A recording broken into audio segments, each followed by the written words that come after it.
For the lab on tasting acids and bases, you will need to have the potato chips, the Q-tips, a container of blueberries with sugar, food coloring, and several different bottles that will have a different liquid in them, and a container of baking soda. Now you'll need some of the baking soda for the second part of the lab, so be careful not to use it all.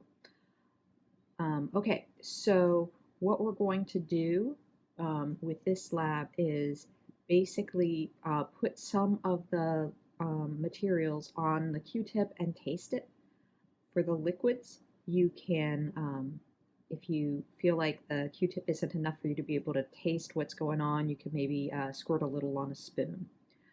I do want to assure you that all of the bottles and containers are either brand new, so they've never been used for anything, or they are just food containers. So none of these are bottles that have ever had any of our laboratory chemicals in them.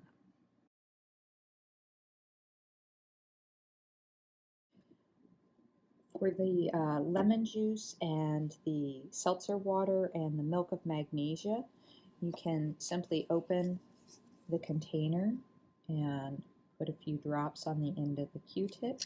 Make sure that you close the container well before you put it back in the case, because those lids do pop off. And then just put this in your mouth and taste it.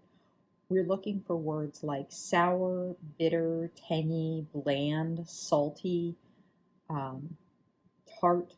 Any of those words would be helpful in classifying the tastes of these things. Not all of these are going to be pleasant, so you might want to have a glass of water nearby or some other beverage that can wash out any unpleasant tastes. The food coloring, again, you just treat like any other liquid. So just put a drop or two on the end of the Q-tip. Might be a little bit messy. Paper towels might be useful, and give that a taste. This is one I expect to be a bit unpleasant, so you're definitely going to want to have something to wash your mouth out.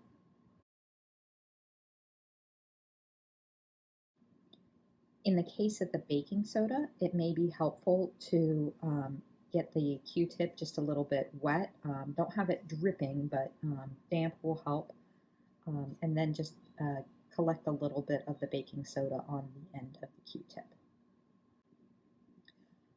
The baking soda in particular, but maybe some of the other materials may have an aftertaste that might be noteworthy, so you might want to put those in your observations as well.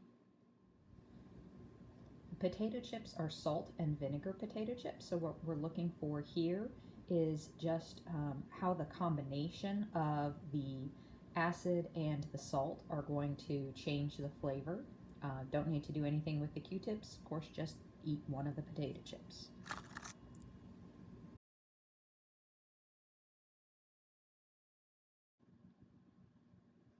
You should have a container that has blueberries and sugar in it already. They're already measured out. You're going to add a 1/4 cup of water. This is a few tablespoons or just a splash. So if you don't have a measuring cup to measure it, then just put a little water in there, and the exact amount doesn't matter. After taking note of the color of the liquid, you're going to microwave this for 30 seconds.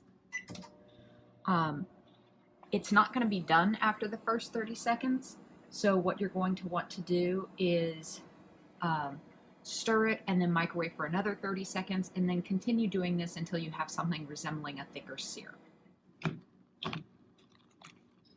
It may be helpful when you're stirring in between heatings to kind of mash some of the blueberries against the side of the container. And this will help to get some of the juice out of the blueberries, because it's the juice of the blueberries we're really interested in.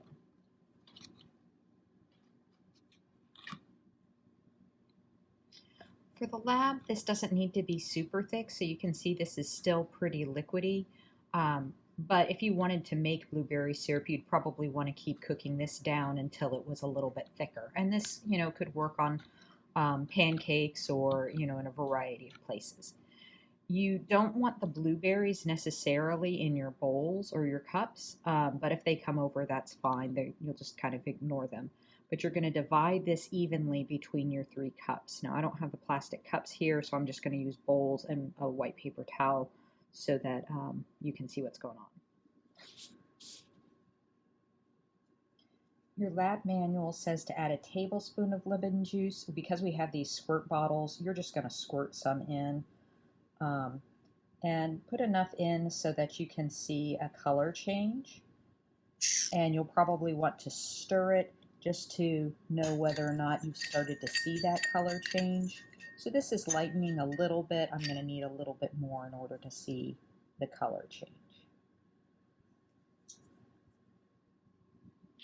Now you may remember from our in-class lab that the lemon juice is acidic and that the baking soda is basic, and so we're seeing what this blueberry juice does in response to these. So the first thing that we're going to notice is the color change, and blueberry juice acts a lot like that red cabbage juice. So with the lemon juice, it should become more pink in color. The original that doesn't have any lemon juice in it is a little bit acidic, so it's probably a purple or a purpley pink. And then when you add the baking soda, it's going to start to turn blue, and you might even get a little bit of green in there depending on how much baking soda you add. Now notice this is foamy. This is because baking soda reacts with acids to give off bubbles of carbon dioxide.